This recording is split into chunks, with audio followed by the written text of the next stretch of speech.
거울 속의 낯선 노파를 마주할 때마다 나는 한참을 그 자리에 서 있곤 한다. 유리 표면에 비친 얼굴은 분명 내 것인데 눈가에 깊은 주름과 반백이 된 머리칼은 어쩐지 남의 것처럼 낯설다. 한때는 시장통 입구만 들어서도 동네 장정들이 일손을 멈추고 돌아보던 시절이 내게도 있었다. 그 시절에 나는 스스로도 느낄 수 있었다. 걸음걸이에 탄력이 있었고 장바구니를 들어도 어깨가 꼿꼿했으며 웃을 때면 볼에 보조개가 패였다. 생선 가게 아저씨는 내가 지나칠 때마다 제일 싱싱한 것을 따로 빼두었고 채소 파는 할머니는 덤을 얹어주며 눈을 찡긋했다. 그 작은 호의들이 내 하루를 환하게 만들었다. 우리 양반은 나를 유리그릇처럼 다뤘다. 손에 물 한 방울 묻히지 않겠다고 큰 소리쳤고 실제로 그 말을 지키려 애썼다. 살림이 넉넉하지 않아도 부끄럽지 않았다. 함께라는 감각이 있었으니까. 그러나 30 고개도 넘기기 전 그이는 너무 허망하게 세상을 떠났다. 아침에 출근하던 사람이 저녁에 돌아오지 않았다. 사고는 순식간이었고 소식은 잔인하게 빨랐다. 그날 이후 내 봄날도 그 일을 따라 조용히 저물었다. 아들 진수는 그때 6살이었다. 눈이 아버지를 빼닮아 처음 한동안은 그 얼굴을 똑바로 보기가 힘들었다. 그러나 살아야 했다. 아이가 배를 고르면 안 됐고 학교는 보내야 했다. 떼약볕 아래 시장 한켠에 좌판을 깔았고 남의 집 부엌일도 마다하지 않았다. 무거운 짐을 나르고 나면 어깨가 며칠씩 욱신거렸지만 진수가 맛있게 밥 먹는 모습을 보면 그 통증이 뒤로 물러나는 기분이었다. 뽀얗던 손등은 겨울 흙더미처럼 갈라졌고 꼿꼿하던 허리는 세월의 무게를 이기지 못해 조금씩 아래로 굽어갔다. 진수가 대학에 들어가던 해 나는 처음으로 거울 앞에서 오래 서 있었다. 예전에 내가 거기 없었다. 대신 깊이 패인 눈가 주름과 손마디마다 맺힌 굳은 살과 기어이 굽어버린 등이 있었다. 이상하게도 그날 눈물은 나지 않았다. 오히려 이상한 뿌듯함 같은 것이 있었다. 이 갈라진 손이, 이 굽은 등이 내 새끼를 여기까지 데려왔다는 사실이 훈장처럼 느껴졌다.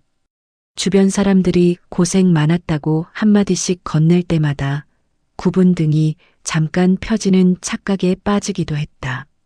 진수가 혜영이를 데려온 날 나는 새벽부터 부엌에 서서 음식을 준비했다.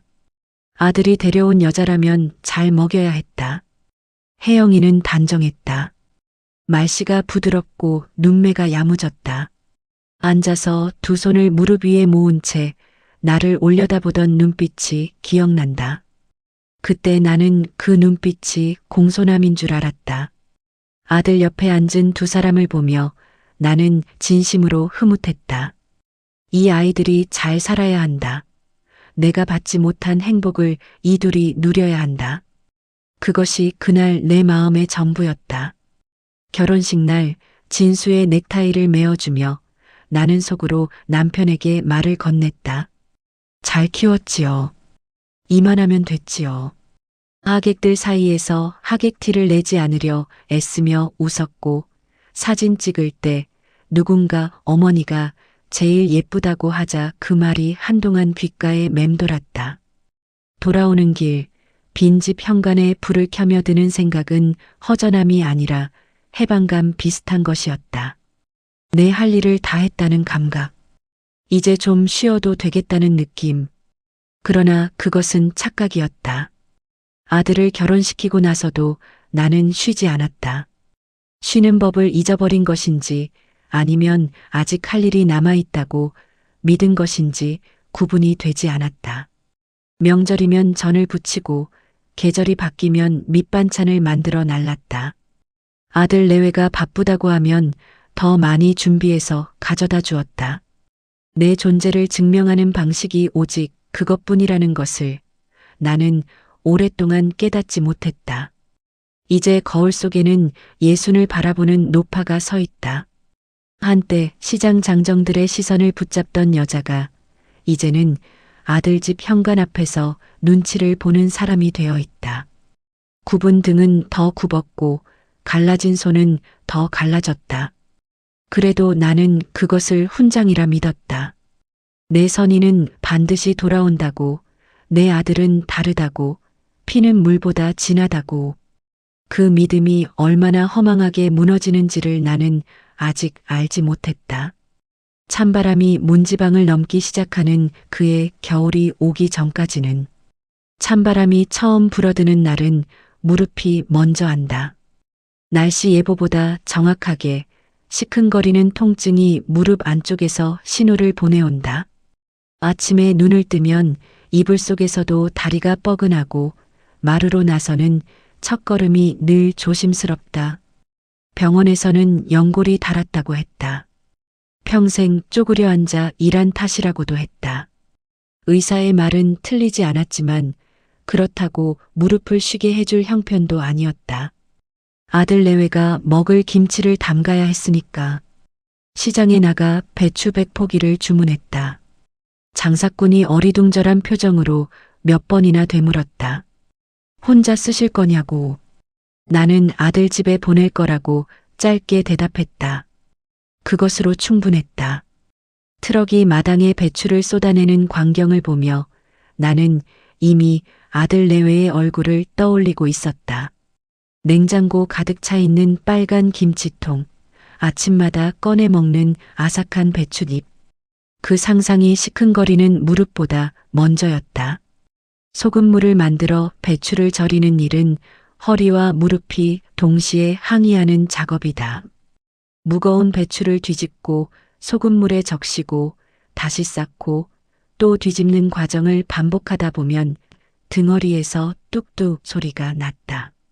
퉁퉁 부어오른 무릎은 코끼리 다리처럼 둔했고 소금기가 스민 손등에 갈라진 틈은 아릿하게 타들어갔다. 그래도 손을 멈추지 않았다. 아프다는 생각보다 빨리 끝내야 한다는 생각이 앞섰다. 절여진 배추가 제 모양을 잃고 축 처지는 것을 보면서 나는 내 몸도 꼭 저렇겠다고 생각했다. 그러면서도 웃었다. 양념을 준비하는데 꼬박 하루가 걸렸다. 마늘 5겹을 까서 절구에 찍고 생강은 껍질을 벗겨 곱게 갈았다. 멸치젓과 새우젓을 합치고 고춧가루를 넉넉하게 부어 색을 맞췄다. 통통하게 살이 오른 생굴을 따로 씻어두었다. 비싼 것인 줄 알면서도 손에 잡히는 대로 골랐다. 손주놈이 고소하게 씹으라고. 잣도 한 봉지 샀다. 계산할 때 잠깐 망설였지만 아이 입에 들어갈 거라는 생각에 그냥 계산대에 올렸다. 버무리는 일은 이틀 밤낮이 걸렸다. 고무장갑을 끼고 양념을 배춧잎 사이사이에 밀어넣는 동작을 수백 번 반복하다 보면 어깨가 굽고 손목이 저렸다. 등허리에 파스를 붙이고 잠깐 앉았다가 다시 일어나 계속했다. 한밤중에 마당에 나와 차가운 공기를 마시며 잠깐 쉬기도 했다. 그 시간이 오히려 좋았다. 고요한 밤 공기 속에서 익어가는 김치 냄새가 마당 가득 퍼져 있었고 나는 그 냄새가 아들 집 냉장고 안까지 이어지는 것을 상상했다. 다 버무린 김치를 통해 꾹꾹 눌러 담을 때면 손끝에 힘이 들어갔다. 꼼꼼하게 눌러야 공기가 빠지고 맛이 제대로 든다. 뚜껑을 닫고 테이프로 봉한 다음 이름을 썼다. 진수, 혜영, 그리고 손주 이름. 새 이름을 쓰는 동안 손이 잠깐 느려졌다. 이 통 하나가 저들의 밥상에 오르는 장면이 눈앞에 선했다. 그것으로 충분했다. 쑤시는 삭신도, 퉁퉁 부은 무릎도, 소금에 절여진 손등도 그 순간만큼은 의미가 있었다. 마당 한쪽에 줄지어 선 김치통을 보며 잠깐 허리를 폈다. 16통. 배추 100포기의 무게가 고스란히 담긴 숫자였다. 등이 끊어질 것 같았고 무릎은 계단을 오르기도 버거웠지만 그 통들을 바라보는 마음만은 이상하게 가벼웠다. 내가 줄 수 있는 것을 다 주었다는 감각. 그것이 나를 버티게 하는 연료였다. 내 몸이 달아가는 것과 아들이 잘 먹는 것이 나에게는 등가였다. 그 등식이 틀렸다는 것을 나는 아직 몰랐다. 운반할 날을 정하며 날씨를 살폈다.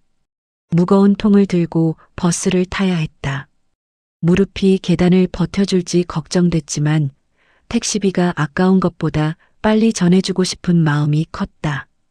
아들이 맛있다고 할 때, 혜영이가 어머니 솜씨라고 말할 때, 손주가 김치를 오물오물 씹을 때, 그 장면들을 하나씩 떠올리며 나는 가장 무거운 통 3개를 가방에 넣었다.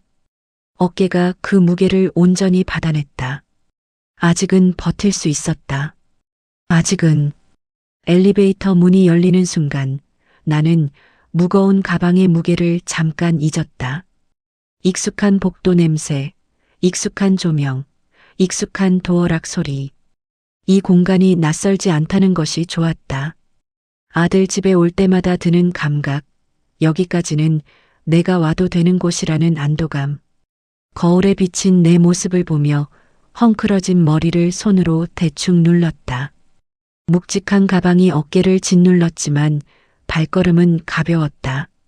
현관 앞에 서면 아들이 문을 열어줄 것이고 혜영이가 반가운 척이라도 해줄 것이고 손주가 뛰어나올지도 몰랐다. 도어락 번호를 누르려 손가락을 뻗었다. 바로 그 순간이었다. 굳게 닫힌 문 너머에서 목소리가 새어나왔다. 혜영이의 목소리였다. 평소 내 앞에서 들려주던 나긋나긋한 그 목소리가 아니었다. 날이 서 있었다. 얇은 문짝 하나를 사이에 두고 들려오는 그 목소리는 차갑고 또렷했다. 손가락이 허공에서 멈췄다. 가방 끈이 어깨를 파고드는 것도 무릎이 쑤시는 것도 그 순간은 느껴지지 않았다. 오직 그 목소리만 들렸다. 김치가 냄새난다고 했다. 저번에 가져온 것도 다 버렸다고 했다. 냉장고에 냄새 밴다고 했다. 단어 하나하나가 귓속으로 파고들었다. 나는 그 자리에서 움직이지 못했다. 손가락은 여전히 허공에 떠 있었고 가방은 어깨를 짓눌렀으며 복도의 형광등은 아무것도 모른 채 윙윙거렸다.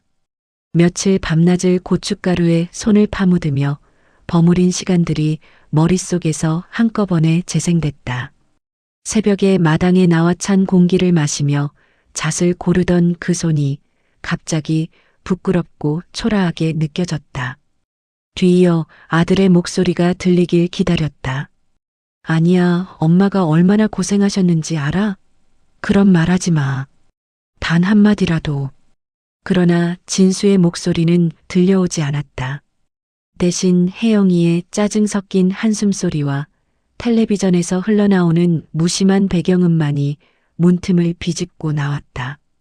그 침묵이 말보다 더 크게 들렸다. 아들은 아무 말도 하지 않았다.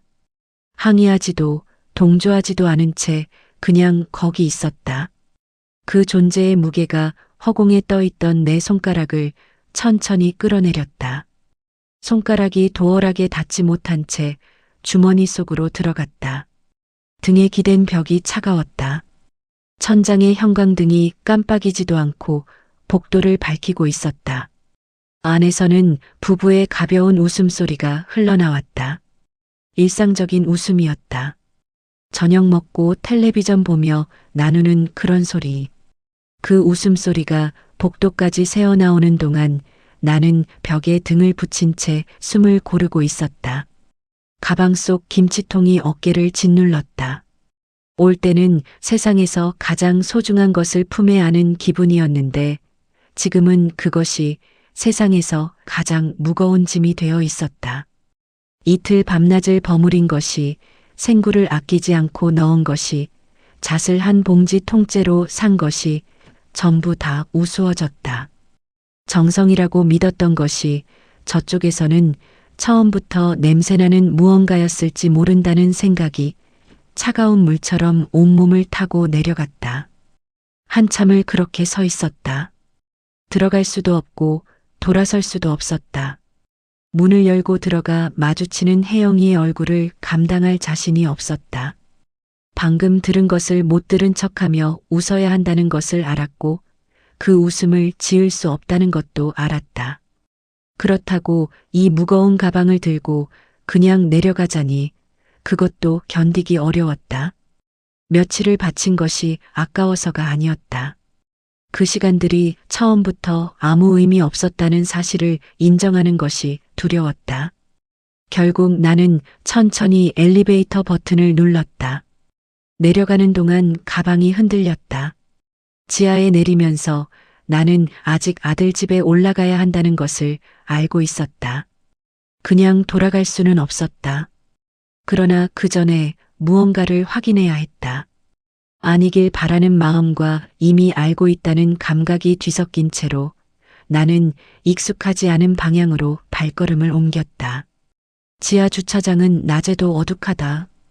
형광등이 군데군데 꺼진 채 방치되어 있어서 구석진 곳은 낮과 밤의 구분이 없다. 음식물 쓰레기 수거함은 주차장 가장 안쪽 환기구 아래에 놓여 있었다. 그 방향으로 걸으며 나는 속으로 빌었다. 아니길 바랐다. 내가 잘못 들은 것이길, 혜영이의 말이 다른 뜻이었길, 쓰레기통을 열어보면 아무것도 없길. 그 바람을 붙들고 발걸음을 옮겼다. 수거함 뚜껑을 들어 올리는 손이 떨렸다. 코를 찌르는 악취가 먼저였다. 음식물이 뒤섞인 냄새, 발효된 것과 썩은 것이 뒤엉킨 냄새. 그 속에서 익숙한 빛깔이 눈에 들어왔다. 붉었다. 선명하고 짙은 고춧가루 빛이었다. 나는 한동안 눈을 떼지 못했다. 오물 웅덩이 속에서 내 김치가 처참하게 지지겨져 있었다. 새벽에 시린 손을 호호 불어가며 통통한 것으로 골라 넣었던 생굴이 담배꽁초와 뒤섞여 뒹굴었다. 손주 입에 넣어주려고 아끼지 않고 뿌린 자잘들이 누군가 먹다 남긴 컵라면 면발 사이에 박혀 있었다. 김치통은 따로 수거함 옆에 세워져 있었다. 깨끗하게 씻겨 있었다. 물기 하나 없이 말끔했다. 그 청결함이 오히려 더 잔인했다. 흔적을 지우려 했다는 것이 분명했고 그 수고로움이 내 정성을 지우는데 쓰였다는 것이 뼈아팠다. 빈 통 안에서는 차가운 플라스틱 냄새만 맴돌았다. 이틀 밤낮의 시간도 생굴도 잣도 며칠간 쑤시던 삭신도 그 안에는 남아있지 않았다. 얼마나 서 있었는지 모른다. 발이 시멘트 바닥에 붙어버린 것처럼 움직이지 않았다. 수거함에서 새어나오는 악취가 코와 폐를 채웠지만 자리를 피할 생각이 들지 않았다. 오히려 그 냄새 속에 계속 서 있어야 할 것 같았다. 무언가를 끝까지 봐야 할 것 같은 기분. 도망치면 안 된다는 감각. 내가 믿어온 것들이 저 수거함 속에서 무엇이 되어 있는지를 두 눈으로 다 확인해야 한다는 이상한 의무감. 60년을 살며 자식 하나 잘 먹이겠다고 굽은 허리 펴지도 못하고 버텨온 세월이 저 안에 있었다. 배추 100포기의 무게가 소금물에 절어든 손이 파스를 붙이고도 다시 일어나 버무리던 새벽이. 그것들이 쓰레기통 안에서 담배꽁초와 뒤섞여 있었다. 나는 그것을 정성이라 불렀는데 저들은 처음부터 냄새나는 무언가라고 불렀던 것이다. 그 간극이 머릿속에서 천천히 그러나 또렷하게 자리를 잡았다. 눈물이 나올 것 같았지만 나오지 않았다. 오히려 이상하게 맑아지는 기분이었다. 흐릿하게 보이던 것들이 선명해지는 감각. 아들이 내 말에 맞장구를 치지 않을 때, 혜영이가 반찬통을 받으면서 미소가 조금 굳을 때, 명절에 내가 만든 음식이 반도 비워지지 않을 때, 그 장면들이 하나씩 다시 떠올랐고 이번에는 다르게 읽혔다. 애써 외면했던 것들이 이제는 외면이 되지 않았다. 수거함 뚜껑을 닫았다. 손이 가늘게 떨렸다. 빈 김치통을 집어들었다. 다시 아들 집으로 올라가야 했다. 아무것도 모르는 척, 아무것도 듣지 않은 척, 아무것도 보지 않은 척. 그것이 내가 평생 해온 일이었다. 사랑한다는 이유로, 자식이니까라는 이유로, 어머니란 원래 그런 것이라는 이유로. 그 이유들이 오늘 이 지하 주차장 바닥 위에서 하나씩 무게를 잃어가고 있었다. 엘리베이터 버튼을 누르는 손이 더 이상 따뜻하지 않았다. 올라가는 동안 거울에 비친 내 얼굴을 보았다. 울지 않았다. 굳어 있었다. 아직 다 끝나지 않았다는 것을 알았기 때문이었다. 이 지하에서 본 것을 가슴에 묻은 채 나는 다시 그 문 앞에 서야 했다. 그리고 이번에는 번호를 눌러야 했다. 무너지지 않고 들키지 않고 끝까지. 도어락 번호를 누르는 손가락에 힘이 들어갔다. 띠링하는 소리가 귓가를 날카롭게 찔렀다. 현관문이 열리자마자 방향제 냄새가 먼저 밀려왔다. 달콤하고 인공적인 향. 방금 지하 주차장에서 맡은 냄새와는 정반대인 그 향기가 오히려 낯설었다. 신발을 벗으며 잠깐 고개를 숙였다. 표정을 정돈해야 했다. 본 것을 보지 않은 것으로, 들은 것을 듣지 않은 것으로. 평생 해온 일이었다. 혜영이가 거실에서 뛰어나왔다. 버선발로. 입꼬리가 올라가 있었고 목소리는 높았다. 반가움을 연기하는 사람의 얼굴이 어떻게 생겼는지 나는 그 순간 처음으로 정확히 알았다. 눈이 웃지 않았다. 입만 웃고 있었다. 내 손에 들린 짐을 훑는 시선이 재빨랐다. 더 가져온 것이 없는지 확인하는 눈동자의 움직임을 나는 놓치지 않았다. 어머니 손맛은 아무도 못 따라간다는 말이 공기를 채웠다. 방금 지하에서 그 손맛이 어디 있었는지를 보고 온 나는 아무 대꾸도 하지 않았다. 진수는 소파에 있었다.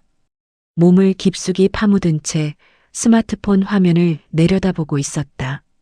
엄지손가락이 쉼없이 화면을 밀어 올렸다. 내가 들어서는 소리를 듣지 못한 것이 아니었다. 고개를 들지 않은 것이었다.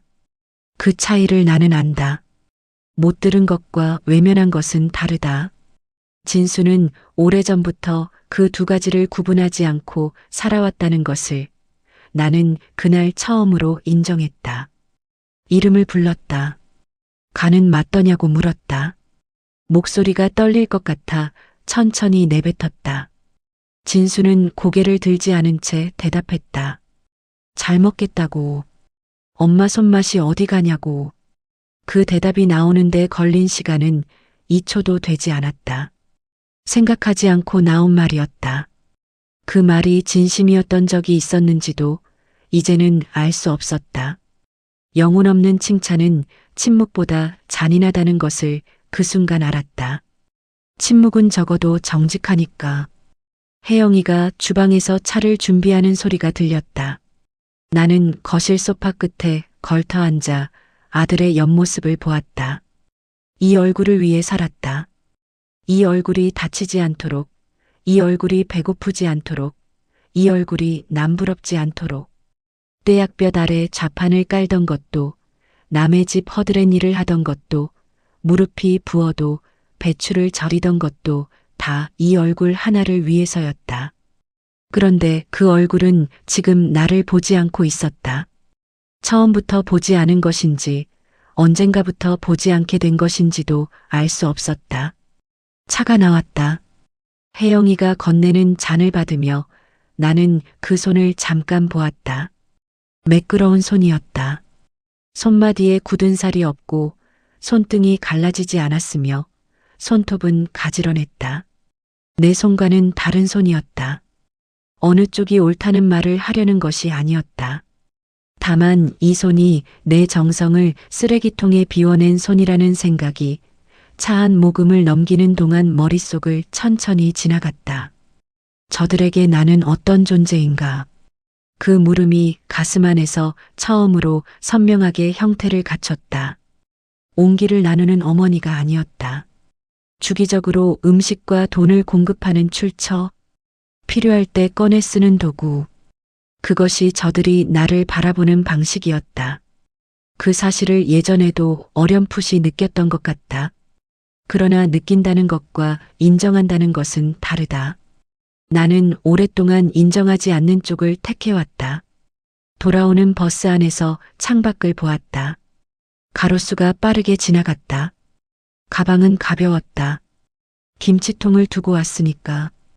그러나 이상하게도 올 때보다 더 무거운 것을 싣고 돌아가는 기분이었다. 각성이라는 것은 한꺼번에 오지 않는다. 작은 균열들이 쌓이다가 어느 순간 전체가 소리 없이 내려앉는다. 오늘이 그 순간이었다. 내 평생의 자부심이었던 것이 사실은 내 목을 조르던 올감이었다는 사실이 버스의 진동 속에서 뼛속까지 스며들었다. 아직 해야 할 일이 남아있다는 것도 그 순간 알았다. 아들이 처음 사업 얘기를 꺼낸 것은 봄이었다.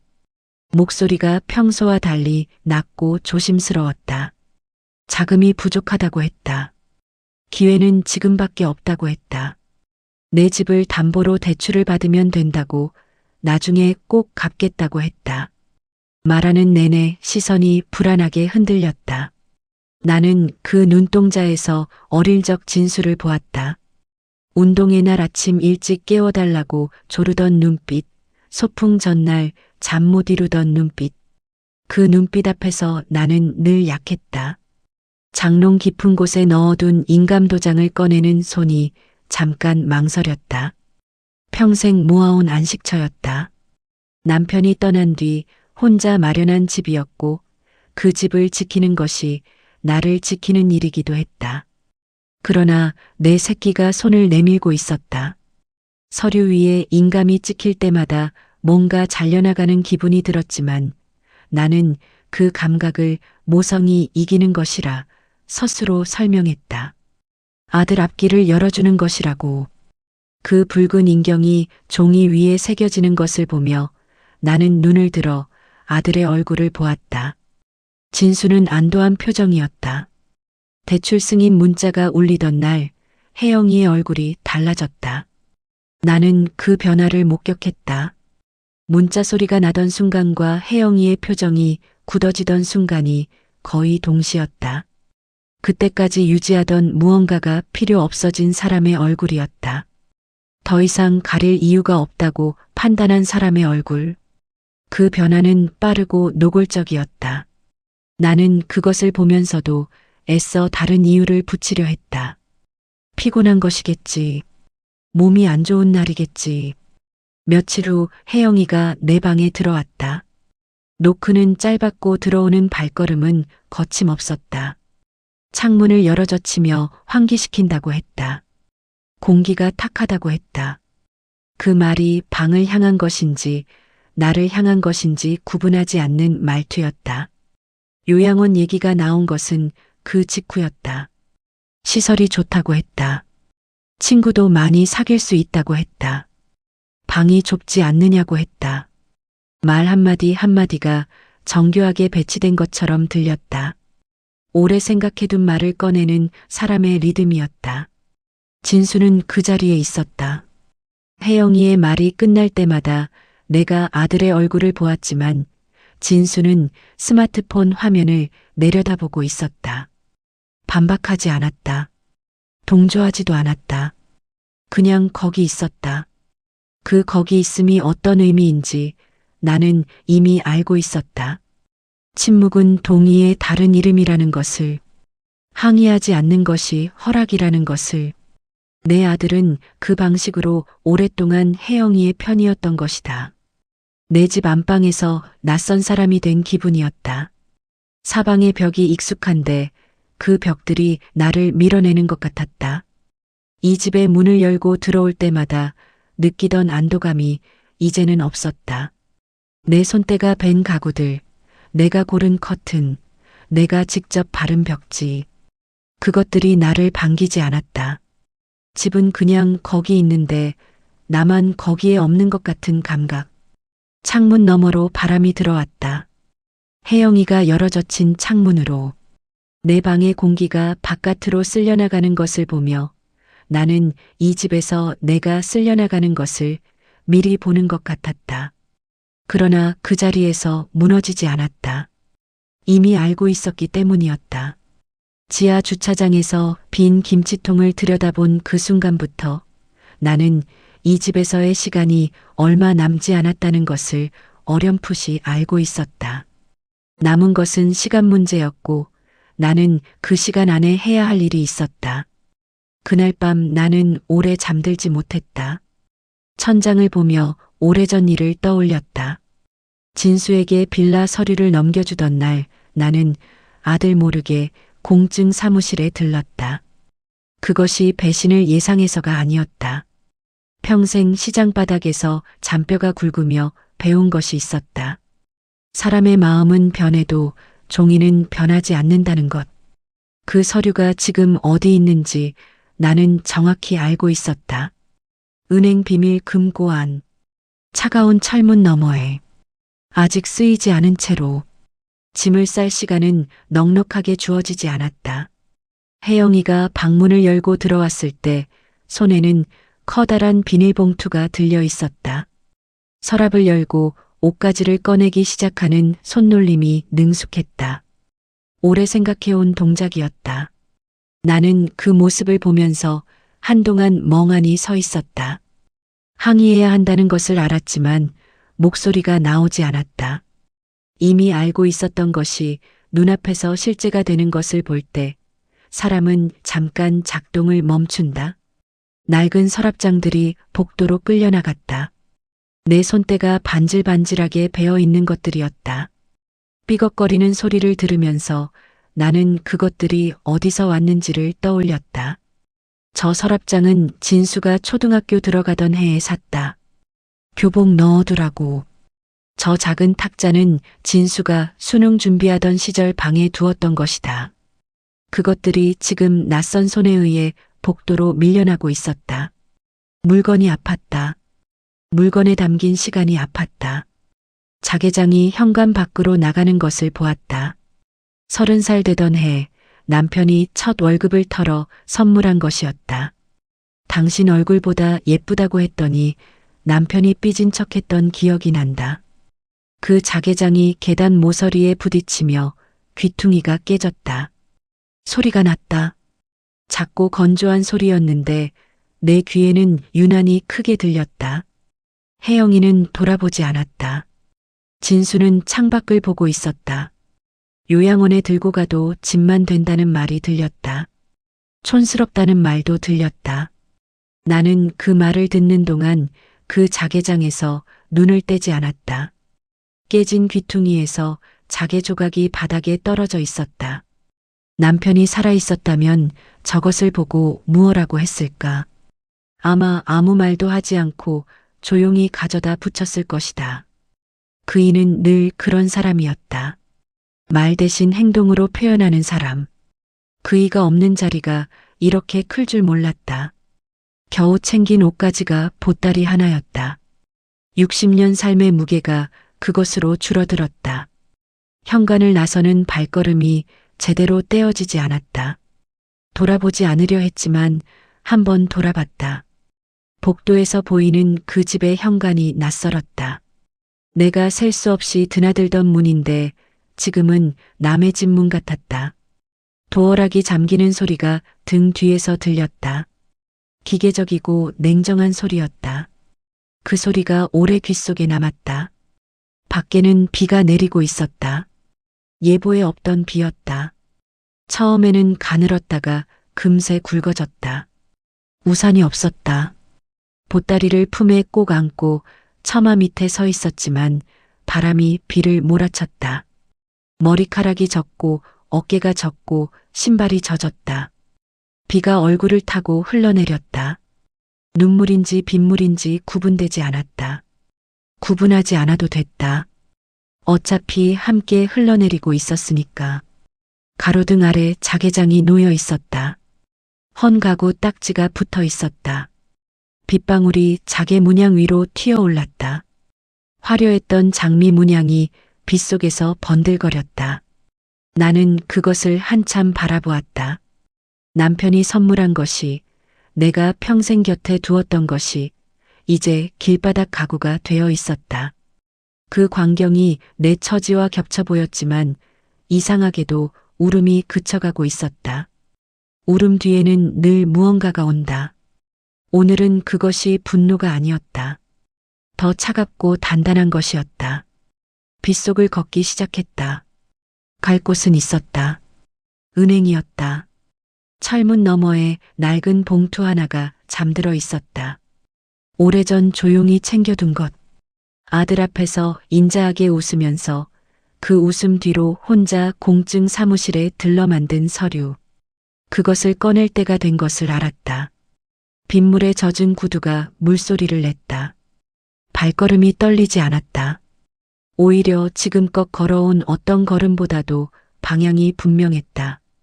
은행 문을 열고 들어섰을 때 옷이 반쯤 젖어 있었다. 머리카락에서 물이 떨어졌다. 창구 직원이 잠깐 나를 보았지만 나는 개의치 않았다. 비밀 금고실로 향하는 발걸음이 흔들리지 않았다. 번호를 누르자 철문이 열렸다. 차가운 금속 냄새가 났다. 그 안에 오래된 서류 봉투 하나가 있었다. 색이 누렇게 바랬지만 모양은 온전했다. 내가 마지막으로 넣어두던 날을 기억한다. 봉투를 손에 쥐었을 때 종이의 빳빳한 질감이 손바닥에 또렷하게 전해졌다. 진수에게 빌라 서류를 넘겨주던 날 나는 오전에 공증 사무실에 들렀다. 아들은 몰랐다. 혜영이도 몰랐다. 사무실 직원도 처음엔 이런 계약이 필요하냐고 물었다. 가족 사이인데 굳이 그러실 필요가 있냐고 했다. 나는 그렇다고 했다. 가족이기 때문에 필요하다고. 그 말이 내 입에서 나오는 동안 나는 슬프지 않았다. 시장 바닥에서 배운 것이 있었다. 사람은 변한다. 그러나 종이는 변하지 않는다. 그것은 감정이 아니라 경험에서 나온 판단이었다. 서류에는 조항이 명확했다. 부양 의무를 소홀히 하거나 학대에 해당하는 행위가 있을 경우 증여한 모든 재산을 즉시 반환한다. 아들의 인감이 찍혀 있었다. 진수가 그날 서명하면서 제대로 읽었는지 모르겠다. 아마 읽지 않았을 것이다. 어머니가 내밀었으니까. 어머니가 내미는 서류를 의심하지 않았을 것이다. 그 무신경함이 지금 이 서류를 가장 강력한 것으로 만들고 있었다. 변호사 사무실은 은행에서 멀지 않았다. 무거운 가죽 소파에 앉아 서류를 내밀었다. 변호사는 안경 너머로 천천히 읽어내려갔다. 읽는 속도가 중간쯤에서 잠깐 느려졌다. 서류의 핵심 조항에 다다른 것이었다. 고개를 끄덕이는 것이 확신에 찬 움직임이었다. 요건이 충족됩니다. 라는 말이 나왔다. 그 짧은 말이 조용한 사무실에서 선명하게 들렸다. 창밖에는 여전히 비가 내리고 있었다. 빗줄기가 유리창을 타고 흘러내렸다. 나는 그것을 보면서 한동안 아무 말도 하지 않았다. 지하 주차장에서 내 김치가 버려진 것을 본 날부터, 현관문 너머 혜영이의 목소리를 들은 날부터, 자개장이 길바닥에 나뒹구는 것을 본 오늘까지 그 모든 것이 이 서류 하나에 수렴되고 있었다. 내가 흘린 것들이 허비된 것이 아니었다. 기록되고 있었다. 법의 언어로. 소장 접수 절차에 대한 설명을 들으며 나는 메모를 했다. 손이 떨리지 않았다. 오히려 오랜만에 손이 제 역할을 하는 기분이었다. 배추를 절이던 손, 마늘을 찢던 손, 인감을 찍던 손이 이제는 다른 것을 향하고 있었다. 변호사가 서류 일체를 정리하는 동안 나는 젖은 옷이 마르는 것을 느꼈다. 몸에서 한기가 빠져나가고 있었다. 법원을 향해 걷는 길에 비가 그쳤다. 구름 사이로 늦은 햇살이 비스듬하게 내려왔다. 젖은 보도블록이 빛을 반사했다. 손가방 안에는 서류들이 있었다. 30년 넘게 쌓아온 것들이 이제 다른 형태로 그 안에 들어 있었다. 헌신이 아니라 증거로, 기다림이 아니라 청구로. 걷는 동안 등이 펴지는 것이 느껴졌다. 굽어있던 것이 완전히 펴진 것은 아니었다. 그러나 오늘만큼은 조금 달랐다. 소장 접수처 앞에 섰다. 창구 너머 직원이 서류를 받아들었다. 도장을 찍는 소리가 났다. 그 소리가 내 귓속에서 잠깐 울렸다가 사라졌다. 접수증을 받아 손에 쥐었다. 작고 얇은 종이었다. 그러나 그것이 내 손 안에 있다는 사실이 오늘 하루의 무게를 버텨낸 것에 대한 답처럼 느껴졌다. 나는 접수증을 가방 안에 조심스럽게 넣었다. 서두르지 않았다. 이미 시작되었으니까. 비가 그친 다음 날 아침, 하늘이 낮고 맑았다. 변호사와 약속한 시간은 오전 10시였다. 나는 그보다 일찍 일어나 오래 거울 앞에 서 있었다. 단정하게 빗어넘긴 머리, 주름 없이 다린 옷. 평소와 다를 것 없는 모습이었지만 그 안에 있는 것이 달랐다. 오늘 이 걸음이 어디로 향하는지를 알고 있었고 그것이 흔들리지 않았다. 거울 속 내가 나를 보고 있었다. 오랜만이었다. 스스로를 이렇게 또렷하게 마주한 것이. 변호사 사무실 앞에서 만났을 때 그는 간결하게 인사했다. 불필요한 말을 하지 않는 사람이었다. 그것이 좋았다. 오늘 이 자리에는 감정이 필요하지 않았다. 서류와 조항과 절차만이 필요했다. 아들 집까지 걷는 동안 우리는 거의 말하지 않았다. 구두 소리만 보도 위에 규칙적으로 찍혔다. 아파트 입구에서 잠깐 멈췄다. 이 건물을 셀 수 없이 드나들었다. 무거운 김치통을 들고 명절 음식을 싸들고 손주 선물을 안고 그때마다 엘리베이터 거울에 비친 내 모습이 들뜨고 기대에 차 있었다. 오늘은 달랐다. 올라가는 동안 거울을 보지 않았다. 볼 필요가 없었다. 내 안에 있는 것이 이미 확고했으니까. 초인종을 눌렀다. 변호사가 옆에 서 있었다. 문이 열렸다. 혜영이었다. 반사적으로 올라가던 입꼬리가 내 옆에 정장 차림 인물을 보는 순간 멈췄다. 그 멈춤이 짧지만 분명했다. 무슨 상황인지 판단하려는 눈동자의 움직임이 빨라졌다. 나는 그 표정의 변화를 놓치지 않고 보았다. 오랫동안 저 표정의 반대쪽만 보아왔다. 가식이 벗겨지는 순간은 이렇게 생겼구나 하고 나는 조용히 생각했다. 거실 탁자 위에 서류를 내려놓았다. 소장과 신탁계약서, 사본이 둔탁한 소리를 내며 놓였다. 진수가 소파에서 일어섰다. 얼굴이 굳어 있었다. 변호사가 입을 열었다. 법적 조항과 부양 의무 불이행에 따른 증여 취소 요건이 조목조목 읽혔다. 그 목소리는 감정이 없었고 그래서 더 명확했다. 아들의 얼굴색이 변해가는 것을 나는 앉지 않고 서서 보았다. 혜영이가 먼저 목소리를 높였다. 말도 안 된다고 했다. 그럴 수 없다고 했다.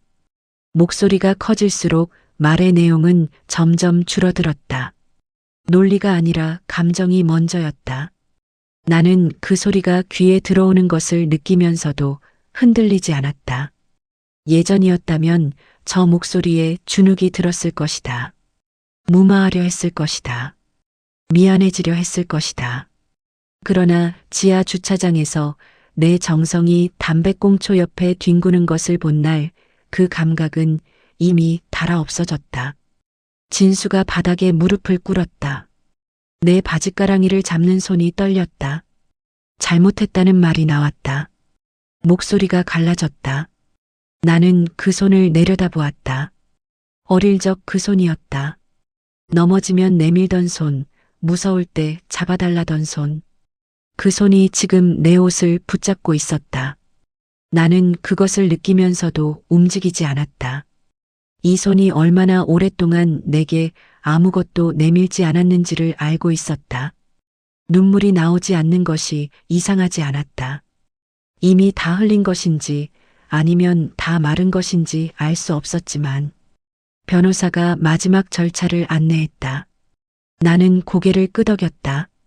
진수의 손이 바짓가랑이에서 천천히 미끄러졌다. 혜영이는 더 이상 말하지 않았다. 거실이 조용해졌다. 창밖으로 빛이 들어오고 있었다. 나는 가방을 들었다. 현관을 향해 걸었다. 뒤를 돌아보지 않았다. 문이 닫히는 소리가 났다. 올라올 때와 같은 소리였지만 느낌은 전혀 달랐다. 올라올 때는 무언가를 향해 걷는 소리였고 내려가는 이 발걸음은 무언가를 끝낸 뒤의 소리였다. 엘리베이터 안에서 처음으로 거울을 보았다. 달라진 것은 없었다. 굽은 등, 갈라진 손, 반백의 머리칼. 그런데 이상하게 낯설지 않았다. 오랜만에 거울 속 사람이 내 편인 것 같은 기분. 변호사가 수고하셨다고 했다. 나는 짧게 답했다. 수고는 오래전에 끝났다고. 이제 정리하는 것뿐이라고. 등기 권리증이 다시 내 이름으로 돌아왔다. 법원 판결문을 받아드는 날 나는 그것을 한동안 펼쳐두고 보았다. 빽빽한 법률 용어들 사이에서 내 이름 석자가 선명하게 박혀 있었다. 종이의 질감이 손바닥에 차갑게 닿았다. 그 차가움이 좋았다. 실제한다는 감각이었다. 이것은 취소되지 않는다. 바뀌지 않는다. 내가 잠든 사이 사라지지 않는다. 아들 내외가 짐을 빼는 날 나는 일부러 자리를 비우지 않았다. 피하고 싶지 않았다. 그들이 나간 뒤의 공간을 내가 먼저 채워야 한다고 생각했다. 트럭이 마지막 짐을 싣고 떠나는 것을 창밖에서 보았다. 진수는 끝내 돌아보지 않았다. 혜영이도 그랬다. 두 사람의 뒷모습이 멀어지는 것을 보며 나는 소금에 절인 배추가 생각났다. 절여지고 나면 숨이 죽고 숨이 죽어야 비로소 제맛이 나는 것. 지금 내가 딱 그 사이 어딘가에 있었다. 그들이 머물던 자리에는 냄새가 남아 있었다. 향이 진한 방향제 냄새였다. 창문을 모두 열었다. 바람이 들어왔다. 커튼이 흔들렸다. 오래 닫혀있던 것이 열리는 소리가 났다. 나는 그 바람 속에 잠깐 서 있었다. 어떤 의식 같은 것이었다. 여기서부터는 다르다는 것을 몸으로 먼저 알게 하는 시간. 처음 한 일은 청소였다. 구석구석 닦고 쓸었다. 그들의 흔적을 지우는 것이 목적이 아니었다. 내 공간으로 돌아오는 과정이었다. 내 손이 닿은 자리가 늘어날수록 집이 다시 집처럼 느껴졌다. 주방 선반을 닦으며 욕실 타일 줄눈을 닦으며 현관 바닥을 쓸며 그 동작들이 단순한 노동이 아니라 회복에 가까웠다. 백화점에 간 것은 그로부터 사흘 뒤였다. 오래 가보지 않은 곳이었다. 아들 내외 선물을 사러 몇 번 갔지만 내 것을 사러 간 것은 기억이 가물가물했다. 1층 스카프 코너에서 오래 머물렀다. 화사한 것들이 많았다. 손에 들어보고 목에 둘러보며 어울리는 것을 골랐다. 점원이 잘 어울린다고 했다. 인사치레인 줄 알면서도 그 말이 듣기 싫지 않았다. 나를 위한 말을 들은 것이 얼마만인지 기억이 나지 않았다. 거칠어진 손마디에 크림을 바르기 시작했다. 처음엔 어색했다. 이 손에 좋은 것을 바르는 것이 낭비처럼 느껴졌다. 평생 그 손을 도구로 써왔기 때문이었다. 그러나 크림이 스미는 감각이 나쁘지 않았다. 갈라진 틈이 조금씩 부드러워지는 것이 느껴졌다. 이 손이 나를 위해서도 쓰일 수 있다는 것을 이 나이에 처음으로 연습하고 있었다. 주방이 달라졌다. 커다란 김장통이 없어졌다. 대신 나 혼자 먹을 만큼의 재료가 냉장고에 들어 있었다. 적은 양을 조리하는 것이 처음엔 어색했다. 국 한 냄비를 끓이면 다 먹지 못했고 밑반찬을 만들면 며칠을 먹어야 했다. 그러나 그 양이 점점 정확해지는 것이 좋았다. 내가 먹을 만큼만. 내 몸이 필요로 하는 만큼만. 그 기준이 생긴 것만으로도 무언가가 달라졌다. 진수에게서 전화가 왔다. 처음엔 모르는 번호였다. 받았다가 끊었다. 다음엔 받지 않았다. 그 이후로는 화면을 보지 않고 수신 차단을 눌렀다. 미운 것이 아니었다. 그리운 것이 없는 것도 아니었다. 다만 저 목소리가 지금의 나에게 무엇을 줄 수 있는지를 알고 있었다. 후회와 변명과 기대. 그것들이 나를 다시 그 자리로 끌어가려 한다는 것도 알았다. 나는 그 자리로 돌아가지 않기로 했다. 정원에 장미가 피었다. 작은 화분에 심어둔 것인데 언제부터인가 가지를 뻗고 있었다. 꽃 한 송이를 잘라 식탁 위 유리잔에 꽂았다. 하루에 한 번 물을 갈아주었다. 꽃잎이 하나씩 벌어지는 것을 아침마다 보았다. 그 변화가 아주 작고 느렸지만 매일 달랐다. 그것을 알아채는 것이 즐거웠다. 오랫동안 바깥만 보느라 놓쳐온 것들이 여기 있었다. 내 남은 생이 얼마나 될지 모른다. 무릎은 여전히 날씨를 먼저 알고 손마디는 아침마다 뻣뻣하다. 거울 속의 노파는 사라지지 않는다. 그러나 그 노파의 눈빛이 달라졌다. 더 이상 누군가의 반응을 기다리지 않는 눈빛이다. 내가 원하는 것이 무엇인지를 이제 막 배우기 시작한 사람의 눈빛이다. 늦었다고 생각하지 않는다. 이 고요한 아침에 장미 한 송이와 차 한 잔 앞에 앉아 있는 것만으로도 오늘은 충분하다